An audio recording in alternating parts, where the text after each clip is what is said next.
How's it going? This is Fox back again for sound design tutorials. Another request today. All the requests lately seem to be for deep house basses. This is no exception. This one is called Bluford Duck, Shoulder to Cry On. It's the original mix. There's a couple of basses in it. He highlighted one at the start which is hardly audible, so I've chosen the second one. It comes in at 3 minutes 15. There'll be a link in the description to this track so you can hear it and compare it directly. So yeah, this is the sound we're going to be making today.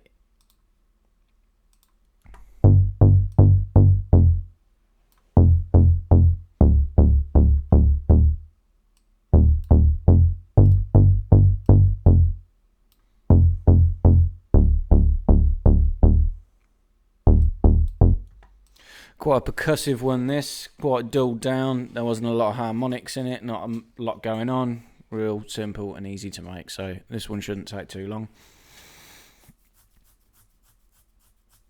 So yeah, let's get to it then. I'm going to initialize this. The first in oscillator A, I had analog basic shapes. Most of these deep house basses, no matter what synth they use on, they're all using the basic shapes, whether because they're trying to emulate old analog synths. This is no different. Oscillator 1 I had as a triangle wave. I had on octave 0, so it's how it comes as standard. Just say quickly, once again, these MIDI notes are played around, they're quite low actually, they're on G1. So if you're trying to recreate this yourself, the notes are played along the G1 octave. So yeah, first oscillator is a triangle wave. One voice unison, detune down to 0, doesn't make any difference because we're not using any detune. Yeah, this is what it sounds like, just a triangle wave.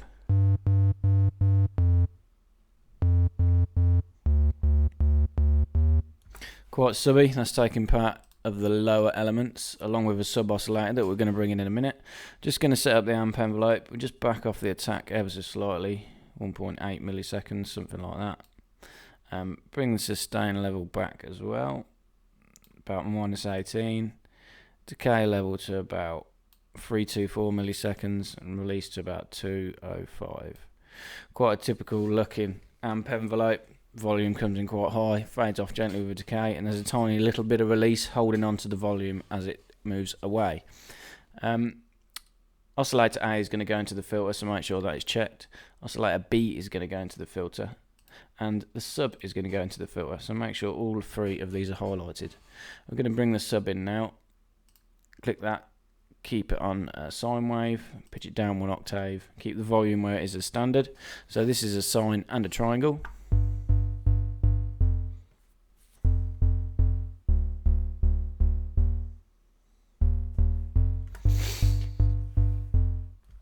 Really basic still. Where you get most of the part of the sound, where you get the main part of the sound is from a square wave on oscillator B. This is in the basic shapes wavetable again. Turn it till you come to a square wave. I didn't do anything with this again. The only thing I did was pull the phase to the start, so it starts at the bottom of the square rather than at the top. Doesn't make a hell of a difference, but it makes a little. Pitch this one down 1 octave.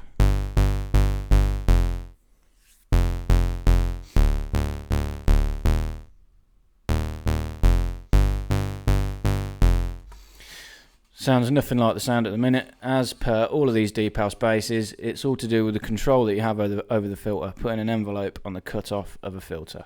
We're going to bring in a little attack. It was quite a percussive bass sound, as I said earlier, so I chose to use one of these kick attacks. It was attack kick 31. Just chose it at random. It seemed to be the one that I wanted. I pitched it up slightly to about 58. I'll solo this so you can hear what it sounds like.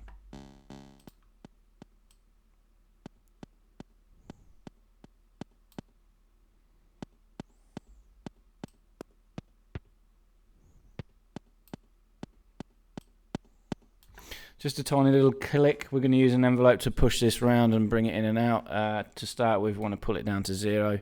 You're not going to hear it, but so we're going to use envelope 2 to bring it in. That same envelope is going to control the filter as well. So we'll bring all the elements back in now.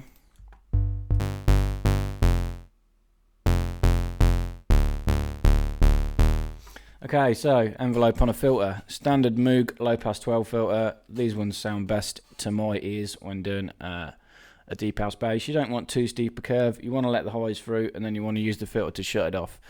So starting point for the filter, cut off, I had pretty much dead Q2 on a clock dial around 65 Hertz. I gave it a bit of resonance just to accentuate the higher frequencies before it gets closed. Drive the filter and some fat on the filter just to help beef it all up. So with the starting position for the filter that low, you're only hearing the sub elements. So now we need to use an envelope to open the filter up and then close it back down again, nice and snappy.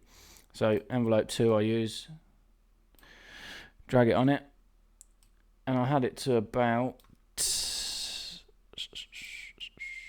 42, 43. These are a fine line on these. If you want to make it exactly, you're really going to need it about that setting. Any higher, it lets too many higher harmonics through. Any lower, it sounds too subby, and you don't get that little resonant pluck at the start of the sound.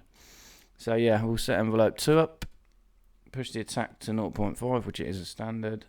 No hold, no sustain.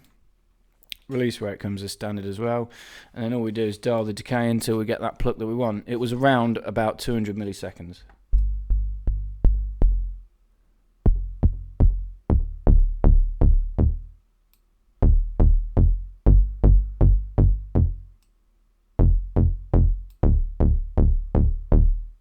We use this envelope now to bring the level in of the attack. Like I said, drag it on it, drop it, bring it around to about 58. You can just hear it's like a little hi-hat going with a kick at the start of the sound.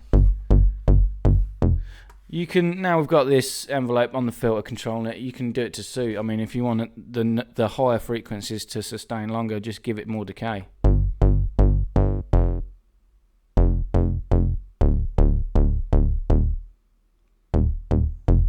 So it was a real plucky, subby one. So 200, 230 milliseconds will be perfect for a sound like this. For the oscillator section, that's it. As I say, it's a real straightforward bass patch. Nothing to it really. In the effects section, I used a bit of distortion, which I normally do on these deep house basses. Didn't do anything with the filter in. The drive, I kept where it comes as standard. I kept it on tube for once. I didn't want anything too crazy. Tube emulates tube distortion. It does exactly what it says. On old analog synths, it used to pass the signal for a tube and actually like warm it up. So yeah, the mix I had on 30. So yeah, a little bit of distortion.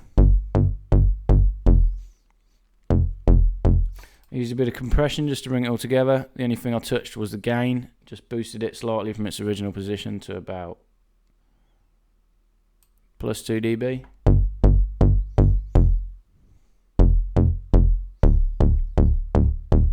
And as I said, as I keep saying, it was a real subby patch. Deep house basses normally are. So I used this EQ just to boost the lows. So I wanted a peaking filter. The frequency I pulled back to about 130 Hertz. It was quite a wide Q, and then I boosted the gain. You can see as you boost the gain, it boosts the area that you want it to do. And I boosted it around about plus 5 dB. Just helps sort of give the bottom end a bit more meat. For the same reason that I wanted the bottom to have more meat, I wanted to cut some of the highs out. So I used this high cut or a low pass. Q on 49%, gain on about -4, and the frequency around to about 800 Hertz. Plays a big part this EQ actually. I could have done the EQ in inside Ableton, but as it comes, I didn't have anything on the master channel. I didn't have anything on the channel itself. I did the EQing inside this, so it's not letting anything past 900 Hertz through. That's it. Easy peasy. That resonance spike, I'll show you what difference it makes without the resonance. Quite dull.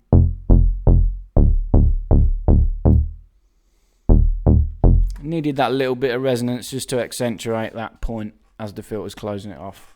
But yeah, that's it. Real straightforward. As I said, I've closed it now. But yeah, I hope this is what the chat wanted. Any more requests, please post them on my Facebook page. All of these patches, This was a request. I put a request on my Facebook page for people to give me ideas for bass patches to go in my Serum sound set. This is going to go in my Serum sound bank. So far, they've all been deep house basses, so it's looking like I've called it, and it's going to be called EDM Essentials because the pads, plucks, and leads cover many genres, but most of the basses so far are for deep house and new disco sort of basses. But yeah, that's it for now. As I say, any requests, put them on my Facebook page. I'll see what I can do. You also, if you want to catch me doing my live streams, you need to sign up to my Facebook or Google Plus account. It's Sound Design Tutorials, or tweet me at Sound Design Tuts. That's the only place you're going to find out about me doing my live streams. Also, I'll do private lessons. If you're interested, get in touch. But yeah, that's it for now. Thanks for watching as always. Cheers.